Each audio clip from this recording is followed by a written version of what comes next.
We were told that growth is graceful, that healing comes like morning sunlight, soft, warm, illuminating, that becoming stronger feels like gaining control, like having all the answers, like smiling more and crying less. But that's a lie we whisper to ourselves to avoid what growth really demands. Because true transformation is not a linear path paved with affirmations and soft music. It's jagged, messy, uncertain. It's the dismantling of everything you once called truth. Carl Jung once said, "There is no coming to consciousness without pain. Not discomfort, not inconvenience, pain. The kind that pulls at the threads of your identity until the entire fabric begins to unravel. And you stand there watching yourself fall apart in slow motion, wondering why no one told you that healing would first look like breaking. We glorify the after, the light, the clarity. But we forget that before the sunrise there is a night so thick, so silent, it can make you question whether light was ever real. The universe doesn't hand you peace like a gift. It prepares you for it with fire.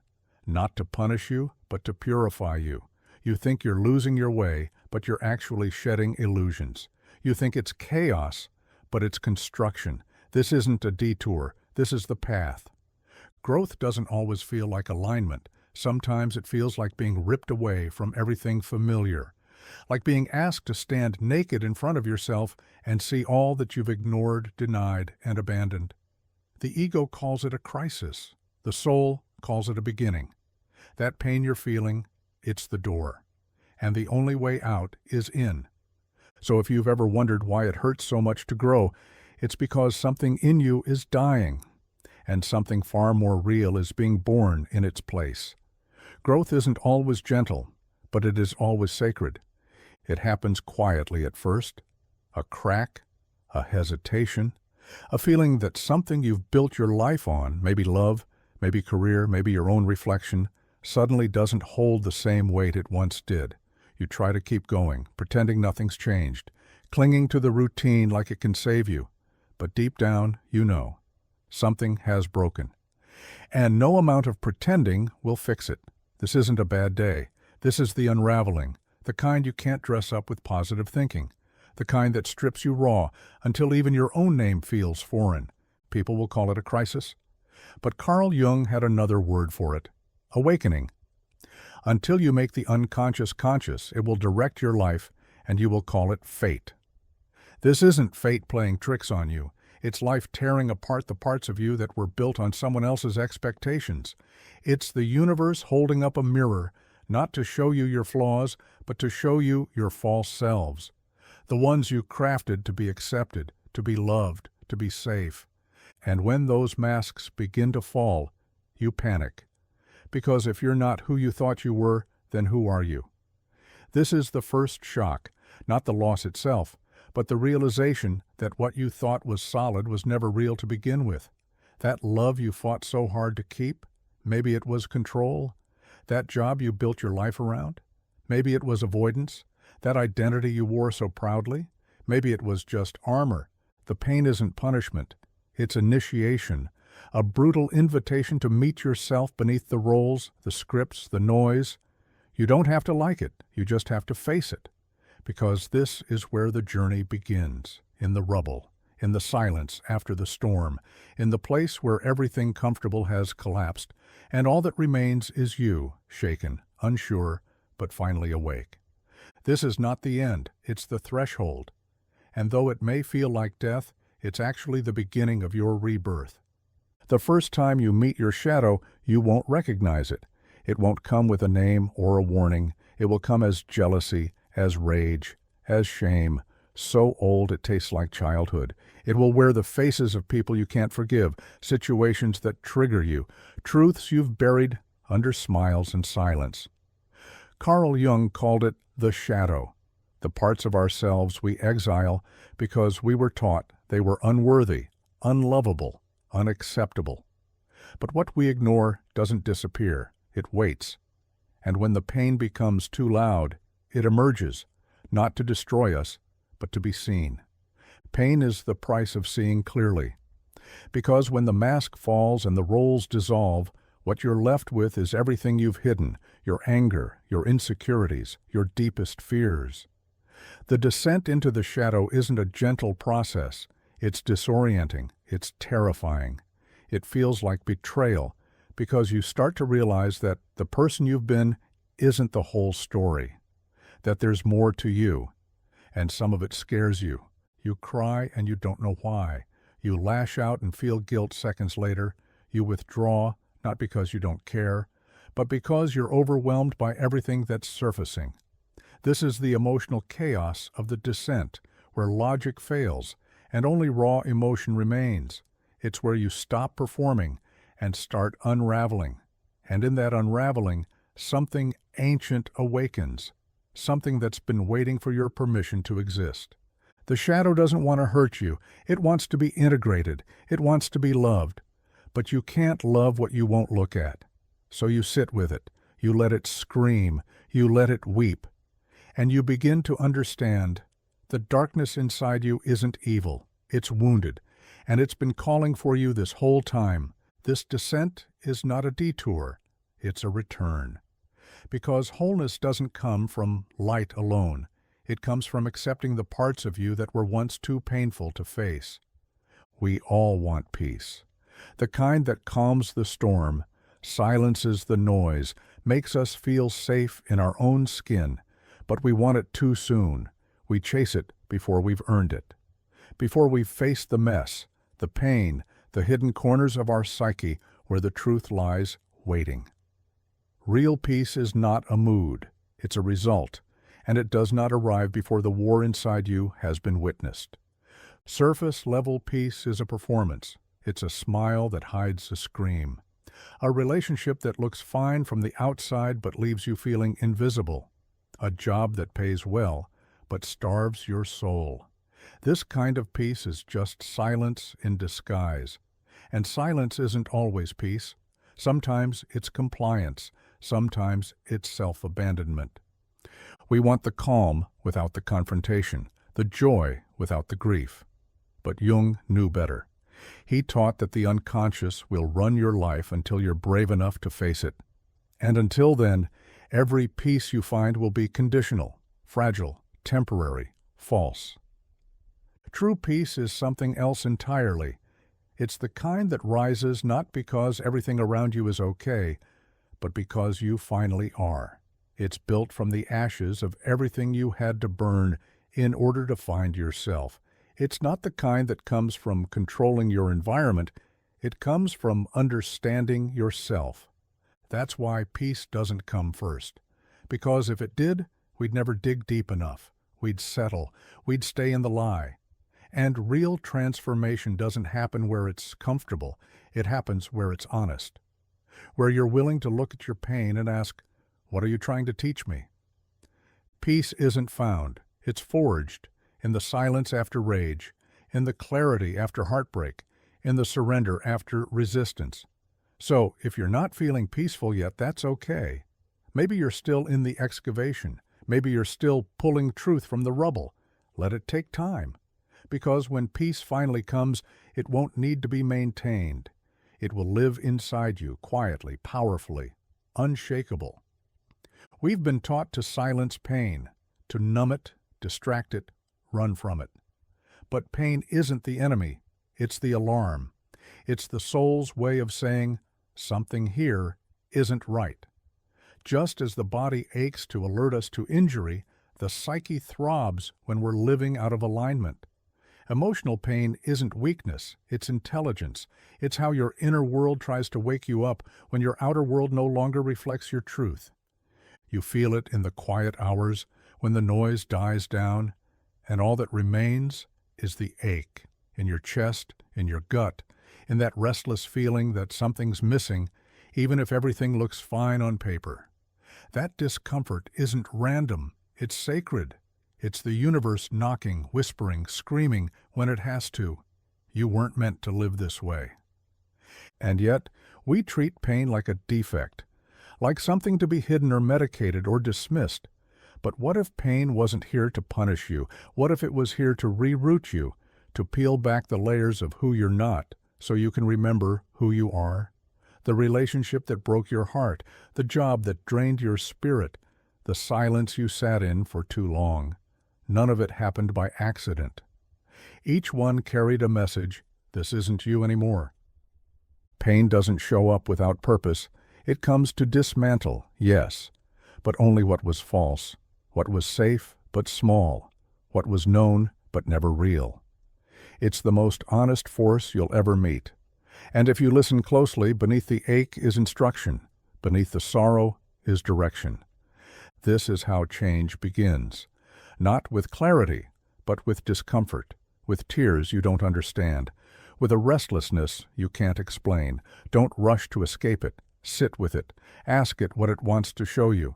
Because pain is not the end of your story. It's the first chapter of your becoming. The ego is clever. It builds walls and names them safety. It creates roles and calls them identity. It collects applause, approval, attention, then uses them to convince you that you're whole. But wholeness doesn't come from performance. It comes from truth. And the moment truth enters, the ego begins to crack. This is what pain does best. It walks in like a thief and steals everything you thought you needed. The relationship that defined you, the job that validated you, the routines that numbed you. And suddenly you're left exposed, unsure, empty. That's when the ego panics, because it's never had to survive without its masks. But Carl Jung once wrote, "The privilege of a lifetime is to become who you truly are. And becoming your true self requires shedding everything that isn't. The ego will tell you to hold on, that if you just try harder, perform better, pretend longer, you can restore what's slipping away. But pain won't let you. Pain isn't here to maintain the illusion, it's here to destroy it. And that destruction feels like death, because in a way, it is. The death of the version of you who lived for others, who chose survival over authenticity, who measured worth through mirrors instead of soul. But in that death there's space, and in that space something sacred stirs. A self untouched by roles, a voice that isn't trying to please, a presence that no longer needs permission. This is ego death, not as punishment, but as purification. You're not losing yourself. You're losing what you were never meant to keep. So when life unravels, don't reach for the old scripts. Let them fall. Let them burn. Because only in that fire will you see the truth. You were never just the role you played. You are something deeper, wider, freer. And the moment you stop clinging to what you should be, you begin to meet who you already are. At first, solitude feels like exile. You look around and no one is there. The texts slow down, the invitations stop. The people you once poured yourself into begin to fade like fog in sunlight. And you wonder, did I do something wrong? But isolation doesn't come to punish, it comes to prepare. Most people resist this phase. They run from it, fill the silence with noise, chase distractions disguised as comfort, because being alone strips away the mirrors, and when there's no one left to reflect you, you're finally forced to face yourself. The version of you beneath the performance, beneath the caretaking, beneath the expectations. Solitude is where the roles go quiet and the truth gets loud. It doesn't feel sacred at first. It feels like loss. But that emptiness you feel, it's space, space that used to be filled with noise, and now it waits for you, for your voice, for your grief, for your healing. What you think is absence is actually presence. Yours. The truth is, isolation begins as a sentence. But if you stay long enough, it becomes a sanctuary. At some point, you stop longing for the door to open. You stop begging for someone to come save you. And instead, you look around and realize this silence isn't suffocating. It's soothing. This space isn't hollow. It's holy. You begin to understand that isolation isn't a grave. It's a womb. A dark, quiet place where something new is forming. A deeper you, a truer you. One that no longer seeks to be chosen, because she already chose herself. One who isn't afraid of the silence anymore, because she's learned to listen to what lives beneath it. In solitude, you stop searching, you start seeing, you start remembering. This isn't loneliness, this is becoming. Suffering is not sacred on its own. Pain alone doesn't teach. It breaks. What transforms pain into power, what makes it sacred, is what you do with it. The pause, the presence, the choice to stop running and finally ask, what is this here to show me? That's where alchemy begins, not in the pain itself, but in the reflection that follows. When you stop resisting and start listening, the ache becomes a teacher. The wound becomes a map. Jung called this individuation, the process of becoming whole, not perfect, whole. It's the journey of collecting every lost piece of yourself, not just the beautiful ones, but the broken ones too, and saying, you belong here. It's not immediate. Insight doesn't arrive on command. It comes slowly, like light seeping in through cracks. One day, the same wound that used to bleed starts to speak. The story that haunted you begins to teach. You see your heartbreak not as failure, but as redirection. You see your loss not as abandonment, but as release. And suddenly you're not just surviving the pain, you're learning from it. That's what emotional alchemy looks like.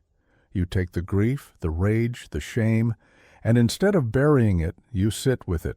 You name it. You give it voice. And as it speaks, it softens. Because all pain ever wanted was to be felt fully, and once it is, it begins to change, into clarity, into compassion, into wisdom you couldn't have found any other way. You don't emerge from this process untouched. You emerge marked, but marked by depth, by truth, by understanding. You walk differently, slower, stronger, wiser. Not because the pain didn't break you, but because it did. And what grew in its place was something more real. Insight is never loud. It arrives in quiet certainty, in the way you now choose, in the way you no longer chase, in the way your no is firm and your yes is full. This is individuation. This is the alchemy of the soul. And it begins the moment you stop asking, why me, and start asking, what now? There comes a moment when the outside world grows quiet, not because it stops speaking, but because you stop listening in the same way. The voices that once dictated your worth, the opinions, the comparisons, the expectations, lose their grip, not because they changed, but because you did. Because pain, when fully met, has a strange way of returning you to yourself. At first you grieve the silence. You wonder where everyone went, why the approval feels distant, why the reassurance doesn't come. But then something unexpected happens. In that silence, your own voice gets louder, clearer, more certain. And you realize maybe it was never missing. Maybe it was just buried beneath years of people-pleasing and self-betrayal. This is the awakening of inner authority. The moment when you no longer ask, what do they think? But instead, what do I feel? When you stop outsourcing your truth and start coming home to it. And it doesn't always roar. Sometimes it whispers. But that whisper carries more weight than the loudest noise outside of you. You start to trust your no, even if it disappoints. You trust your yes, even if it confuses others. Because you've learned, painfully, that seeking permission to be yourself is a prison dressed as peace. And you're not interested in cages anymore, no matter how comfortable they look. This is emotional sovereignty, the birth of a self that doesn't beg to belong, that doesn't perform for love or bend for approval, a self that knows its value not from applause, but from presence, from alignment, from the unshakable knowing that if something costs your peace, it's too expensive. And with that knowing comes power, quiet, steady, unapologetic. You no longer need to be understood to feel valid. You don't need to be liked to know you're enough. That's the revolution, not rebellion, but return, not defiance, but truth. After the collapse, you sit in the wreckage. It's tempting to rush the rebuilding, to cover the cracks, to pretend the destruction never happened. But this time is different, because now you know what once stood here wasn't real. It looked solid, but it was built on fear, on people-pleasing, on forgetting yourself to be loved. And now you're not interested in fast or pretty. You want truth. You want depth. You want real. Rebuilding after pain is not about restoring what was, it's about creating what should have been there all along. And that kind of creation takes time. It takes presence. It takes the willingness to feel every brick as you lay it down. This one built from boundaries, that one from self-respect, another from a kind of love that includes you this time. This is not a makeover. This is a resurrection. Piece by piece, you begin again. And for the first time, you're not building to be seen. You're building to be safe.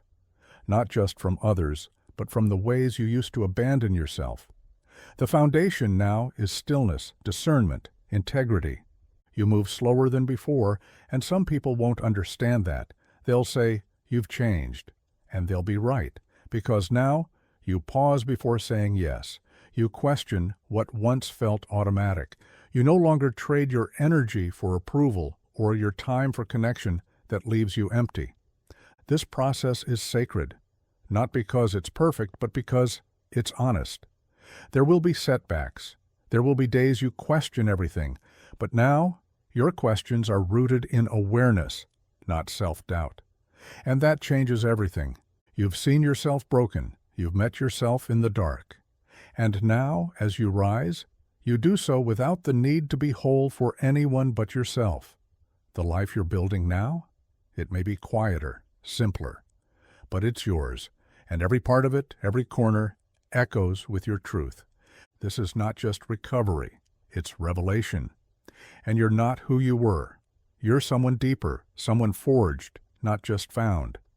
And that changes the way you walk, not faster, not louder, but freer.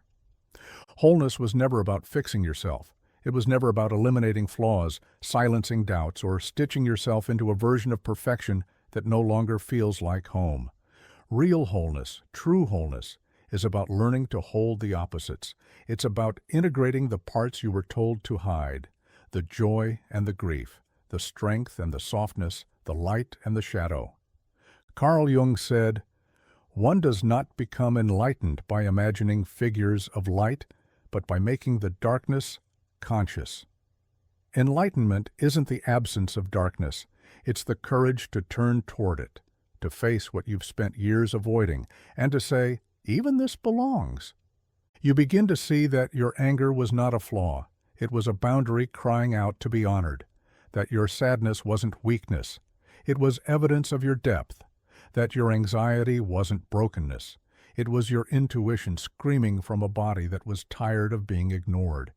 And instead of trying to erase these parts, you begin to listen, to welcome them, to sit with them like old friends who have carried truths you weren't ready to hear. This is the rebirth, not a new version of you, but a more honest one who doesn't hide behind light, but moves with it, knowing the shadow walks beside her. You no longer need to choose between being soft or strong, emotional or wise, radiant or raw. You are all of it. And none of it makes you less. It makes you whole. The world may still tell you to edit yourself, to shrink, to filter, to choose only your prettiest parts. But now you know better. You know the parts you used to bury are the very ones that made you real, and real, finally, is enough. There's a quiet question beneath suffering. Why me? You whisper it in the dark when no one can hear. You scream it into the sky when your heart can't take another break. But what if the answer isn't cruelty or chaos or punishment? What if the answer is trust? The universe doesn't give pain to the weak. It gives pain to the ones ready to awaken. Because pain, when faced fully, carves you open, and in that carving, it creates depth. And depth is where truth lives, where compassion is born, where wisdom takes root. You weren't chosen to suffer, you were entrusted with it, not to carry forever, but to transform, to alchemize, to become someone who no longer runs from the fire, but walks through it, knowing it's not here to destroy you, but to refine you. The deeper the pain, the greater the potential. Because only in the depths do we discover what cannot be taken, our essence, our light, our soul's voice. It's easy to feel cursed when everything falls apart. when the loss keeps stacking, when life strips you of what once made you feel safe. But perhaps what's being taken isn't who you are, but who you no longer need to be. Maybe the pain is pruning, maybe it's preparing, maybe it's saying, there's more to you than this. You were never meant to stay asleep in a life that only asked for fragments of you. You were meant to rise, and sometimes that rising begins with the fall. Because the soul doesn't awaken in comfort. It awakens in the crucible, in the shaking, the breaking, the unmaking of everything false. This pain, it's your invitation to go deeper, to meet yourself beyond roles, beyond noise, beyond fear. You weren't cursed, you were called. And now you carry something sacred, not because you were spared, but because you survived. And in surviving, you became someone the world desperately needs, someone who knows how to turn pain into light. Peace doesn't arrive like a trumpet blast. It doesn't come with fireworks or declarations. It slips in quietly, so softly you might miss it at first. A breath that doesn't catch in your throat. A moment of stillness where panic used to live. A glance in the mirror without judgment. These are the whispers of peace. And they come not all at once, but in glimpses. You begin to notice you're not rushing to fix what isn't broken. You're not chasing people who've already shown you they can't stay. You're not molding yourself into shapes that no longer fit. And it's not pride. It's presence. It's the subtle, powerful shift of knowing that your worth no longer hangs in someone else's hands. There's a quiet joy that lives inside you now. It doesn't shout. It hums. It wraps around your bones like warmth in winter. You start laughing again, really laughing, not because everything is perfect, but because you've stopped pretending it needs to be. There's a softness in your step, but it's not weakness. It's grace, the kind that only comes after you've walked through fire and found your way out with your soul intact. And you stop needing the external proof, the likes, the applause, the validation, not because you don't appreciate it, but because it no longer defines you. You've tasted something deeper, self-acceptance. And that taste lingers. These are the fruits of inner work, of the tears you cried alone, of the truths you faced when no one was watching. Peace is not a finish line. It's a state of being, a presence that visits more and more as you shed what no longer belongs to you. And when it comes, even in fleeting moments, this is what it was all for. Peace doesn't mean the pain never happened. It means it no longer owns you. It means you can look back at the moments that broke you and not flinch. Not because they didn't hurt, but because they taught, because they shaped, because they carved out space inside you for something wiser to grow. You don't erase the past, you integrate it. You carry your story not like a burden, but like a map. A soft, worn map that reminds you of where you've been, and more importantly, of who you've become. Your scars are no longer something to hide. They are evidence of your return, of your survival, of your courage to keep going when the road disappeared beneath your feet. The heart that once shattered now beats steadier, not louder, not harder, just truer. You trust yourself in ways you never did before, not because you're invincible, but because you've seen yourself at your weakest and didn't abandon who you were becoming. That kind of trust can't be borrowed. It has to be built. And yes, there are still moments when the past echoes, when old ghosts knock at the door of your memory, but now you don't collapse. You breathe. You listen. And you remember you're not who you were. You are the one who came through, and that changes everything. Peace after pain is different. It doesn't ask to be seen. It doesn't crave the spotlight. It simply is. A presence, a knowing, a steady hand on your shoulder that reminds you you are no longer fighting for yourself. You are living with yourself. You live now with open scars and a stronger heart. Not despite what happened, but because of it. And that is your power, quiet, enduring, unshakable. The journey inward is not a path you walk alone, not ultimately. After the descent, the breaking, the rebuilding, comes the return. A return not to the old world, but to a new one, a world that needs your light, Now, more than ever, your pain, once a shadow that haunted you, has become a map, a guide for others lost in their own darkness. Your peace, once a fragile hope, has transformed into a steady flame, a beacon that calls those still searching. It's not an easy step, because the final stage of awakening is service. It means standing vulnerable in your truth and offering it without hesitation. It means becoming the living proof that transformation is possible, that the soul can be broken and still rise whole. You may fear judgment, misunderstanding, rejection, and that fear is real. As Carl Jung warned, the most terrifying thing is to accept oneself completely. To stand naked in your wholeness, without apology, without armor, is an act of courage few can fathom. But when you do, something shifts. The light you carry is no longer just for you. It becomes a path, a comfort, a challenge for others. You don't need to fix or save, you just need to be. Because your presence alone tells the story of survival, of hope, of deep, unshakable love. And in that sharing, the circle completes. The pain that once isolated you becomes the bridge that connects. Your scars become the language others understand. Your peace becomes the invitation for others to find their own. This is the legacy of awakening, not just to your own light, but to the responsibility that comes with it. The responsibility to show up, to speak, to shine, even when it's hard. Because when you do, you remind the world that beneath the chaos, beneath the suffering, there is a truth that will always endure, that we are all capable of rising, of healing, of becoming whole. And that truth, that light, is yours to share. Want to hear more of this? Then click on the video on the right-hand side, which is even crazier.